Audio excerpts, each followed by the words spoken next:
Olá, alunos! A nossa aula da semana vai tratar do assunto recursos gráficos e seus elementos linguísticos. Então, vamos lá. Qual o objetivo de nós estudarmos este assunto? O objetivo é levar vocês, alunos, a desenvolver habilidades e competências de leitura para que vocês possam estarem aptos a reconhecer, compreender e interpretar textos que combinam esses recursos gráficos, que são o quê? Os desenhos, as imagens, as expressões faciais, os gestos das personagens, combinados aos recursos linguísticos, que nada mais se trata do que a palavra, a escrita em si, né?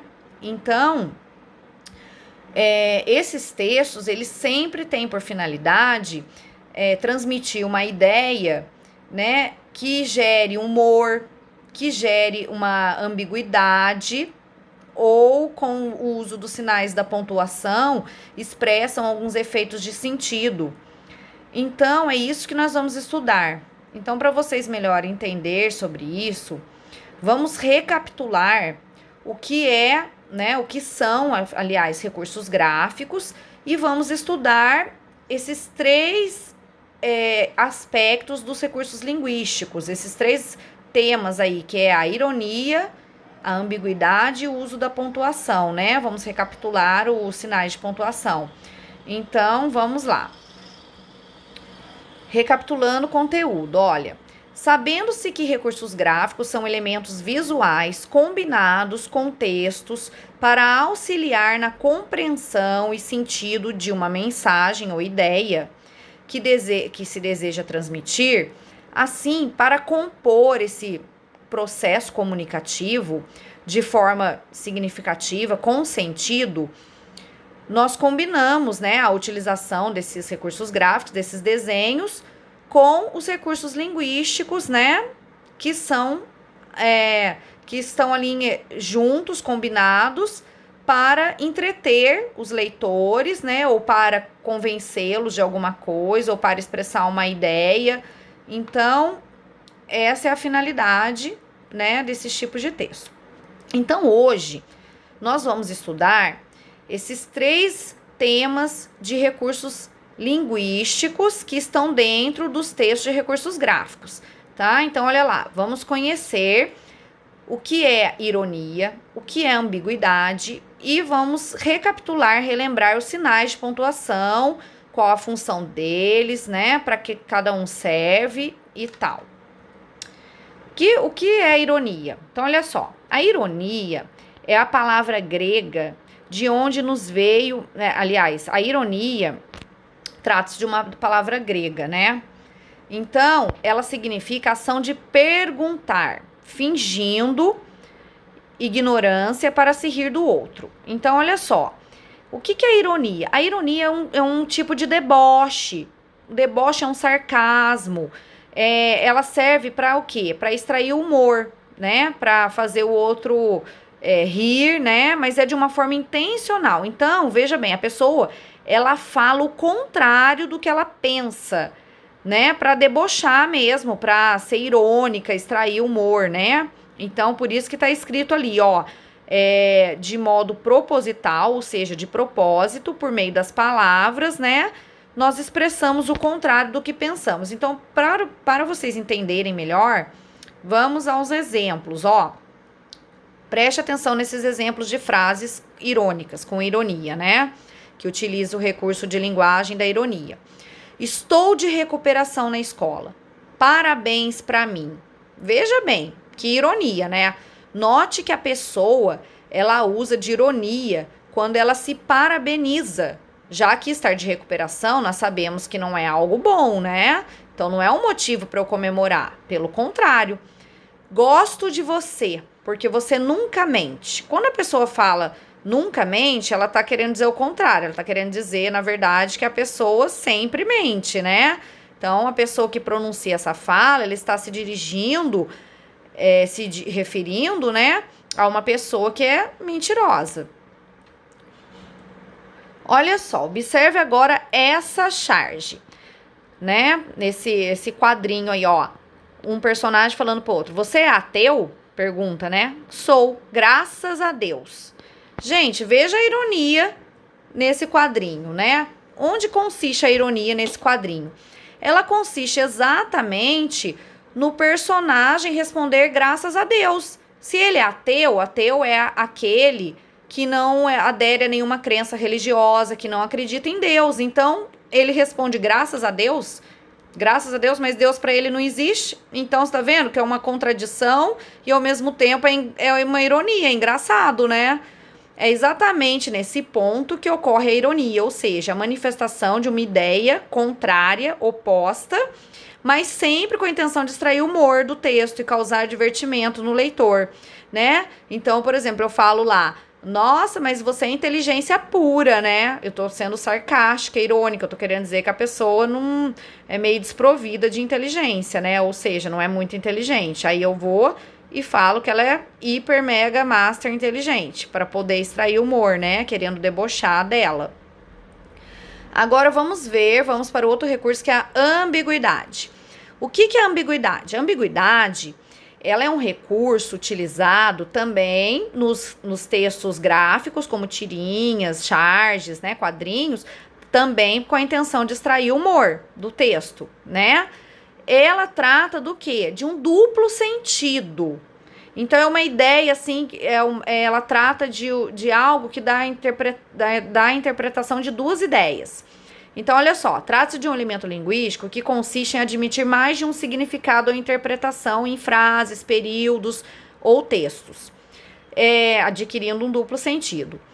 Na maioria dos casos, ao levarmos em consideração a intenção do autor, o contexto, né, e a situação na qual o texto foi escrito e, né, a intenção com que ele foi escrito, se é uma intenção de extrair humor, essa ambiguidade foi usada de propósito, de forma intencional, tá? Então, veja bem, nesses tipos de texto, de tirinha, de quadrinhos, né, de charges, o recurso da ambiguidade ele é usado de forma intencional. Ela não pode ocorrer numa redação, porque aí o português fica mal elaborado, dando duplo sentido. O leitor não vai saber o que realmente o autor do texto quis dizer. Mas na tirinha, nesses tipos de textos gráficos, o próprio desenho, o próprio contexto todo do texto já me faz entender qual o sentido ali que ele está querendo dizer, né? Então, olha só. Por isso, esse duplo sentido é causado pelo fenômeno da ambiguidade. Muitas vezes é intencional, planejado, no caso dos textos de recursos gráficos, a fim de extrair humor, efeito, estilo, né, o estilo da escrita, efeitos de sentidos nas frases, períodos de um texto. Né? Quando isso ocorre, essa ambiguidade é um recurso linguístico expressivo, em que as palavras e frases são utilizadas, possuem diferentes interpretações, e elas sempre têm o objetivo de visar o humor, de ser irônico, né? Ou fazer uma crítica, tá? Por isso que ela é muito encontrada nas tirinhas, nas charges, nos quadrinhos, nos memes também, aqueles memes que nós, né, curtimos e gostamos muito, compartilhamos, né, nas redes sociais aí. Para vocês entenderem melhor sobre a ambiguidade, observe agora, olha só, né? Vamos observar, né, esse recurso linguístico nessa tirinha aqui, ó. Pai, eu quero uma mesada. E o pai foi e jogou uma mesa no filho. Então, olha só, né? Aí, note aí, ó. No caso desse exemplo, a ambiguidade foi causada pela palavra mesada. Então, olha só. Claro que o texto, o que torna o texto engraçado? O que torna o texto engraçado é o pai ter entendido outra coisa, né? Ter jogado uma mesa no filho, enquanto, na verdade, o filho queria uma mesada no sentido de dinheiro, né? Então, olha só. No caso desse exemplo, a ambiguidade foi causada pela palavra mesada, porque a palavra mesada, ela possibilitou dois sentidos. Mesada, no sentido de renda que se paga a alguém, né, a cada mês, ou uma ação, pegar uma mesa e jogá-la, arremessá-la, né? Pelo contexto, nós entendemos que a personagem se referia a dinheiro. Porém, o personagem representado pelo pai arremessou uma mesa no filho, extraindo com isso o humor da tirinha. Então, o humor ele é causado por essa ambiguidade aí, né? Vamos para os sinais de pontuação.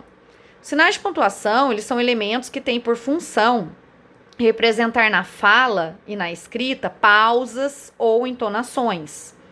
No caso da fala, além da pausa, expressam entonação de voz.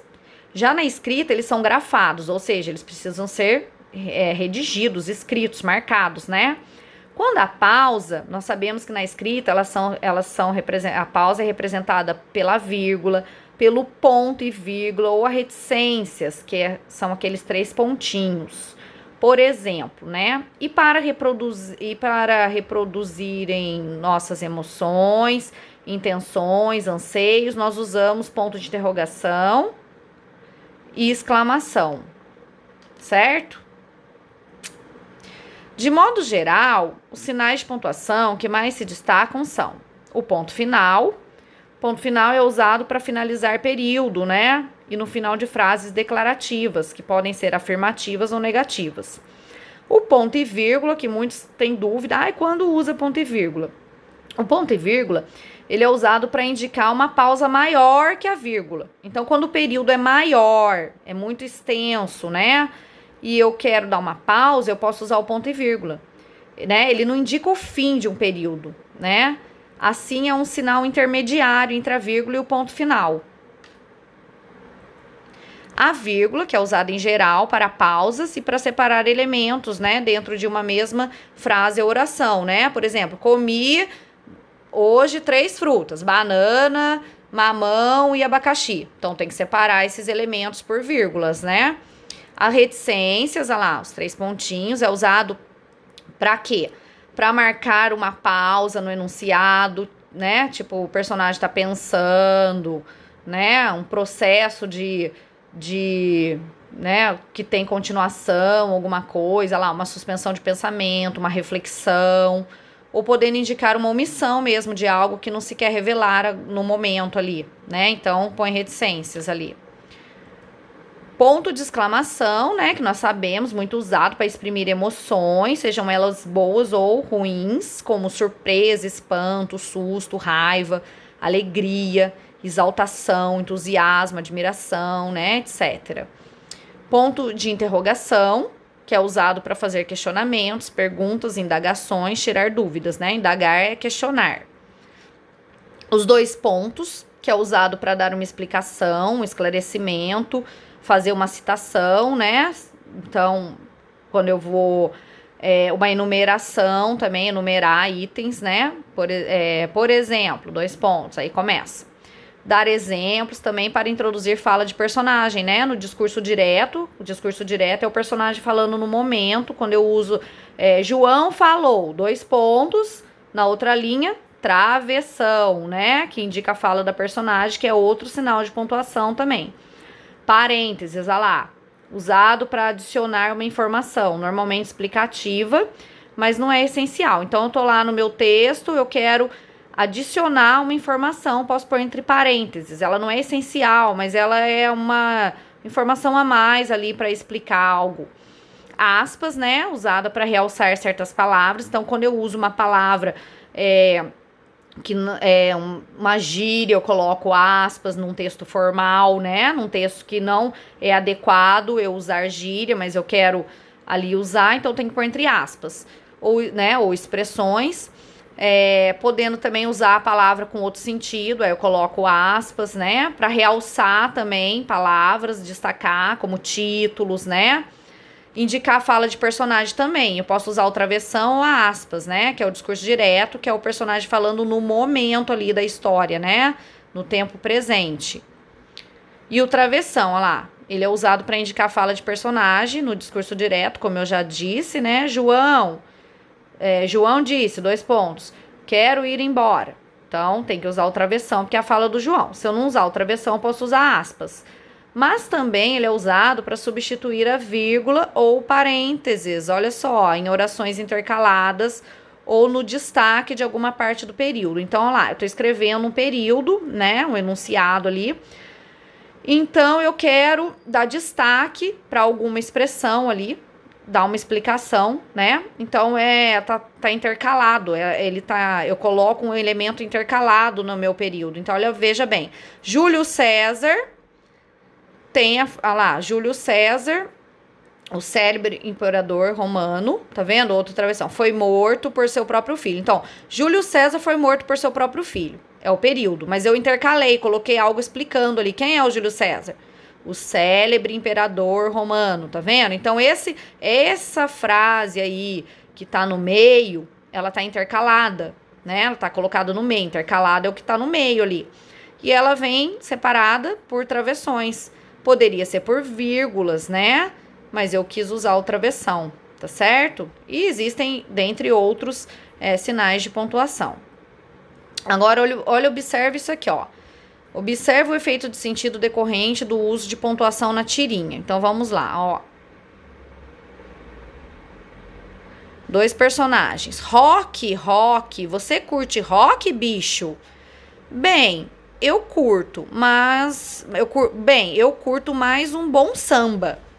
Aí, samba... Olha só, tem um ponto de interrogação e uma reticência. Samba. O que é isso mesmo, hein? Então, olha só, gente. Interessante. No segundo quadrinho, o ponto de interrogação e reticências reforçam uma ideia de... Então, olha só. Qual alternativa você marcaria? Aí já tá a resposta, né? Mas veja bem, insegurança e contrariedade. Dúvida e admiração. Surpresa e conclusão. Reflexão e questionamento. Então, olha só. Insegurança e contrariedade. Então, o ponto de interrogação, ele é usado para questionamento, para indagações, para, né? E a reticências, ela é usada para quê? Para tá pensando, tá refletindo, tá vendo? Então, a alternativa correta é a letra D, ó, reflexão e questionamento, que são os 2 pontos que são usados, né? A reflexão é para reticências, questionamento é o ponto de interrogação. Surpresa, olha a letra C. Surpresa seria ponto de exclamação, né? Que é para emoções, né? E conclusão seria o ponto final. Quando eu concluo, eu fecho um pensamento. Então, eu concluí, né? É o final de uma história, o final é a conclusão de um discurso, de um texto, né? Dúvida também poderia ser o ponto de interrogação, né? E a admiração, mas a admiração teria que ser o ponto de exclamação. Insegurança e contrariedade. Então, insegurança poderia também ser um ponto de interrogação, porque eu tô na dúvida, né? Tô insegura. Contrariedade, no sentido que é algo difícil para mim, né? Então, acho que não é a reticências. Então, a alternativa correta aí seria a letra D. Entendeu? Então, assim, espero que vocês tenham entendido. Olha lá. Entenderam? Então, ironia é o quê? Humor. Sou eu me expressar ao contrário do que eu penso, né? Então, a fim de extrair humor. Seria debochar do outro, né? Mas de uma forma irônica eu falo o contrário do que eu penso. A ambiguidade é o duplo sentido. Uma palavra, ela acaba ali tendo 2 sentidos, né? E nesses textos ela é muito usada a fim de extrair humor, mas você vai entender, na verdade, o que o autor ali quis passar, a mensagem, né? Pelo contexto, pelo desenho, por todos os aspectos ali que estão, os elementos que estão envolvidos no texto. E os sinais de pontuação também são para expressar efeitos de sentido, como emoções, né? Questionamentos, né, pensamentos, tá? Então é isso, gente. Espero que vocês tenham entendido.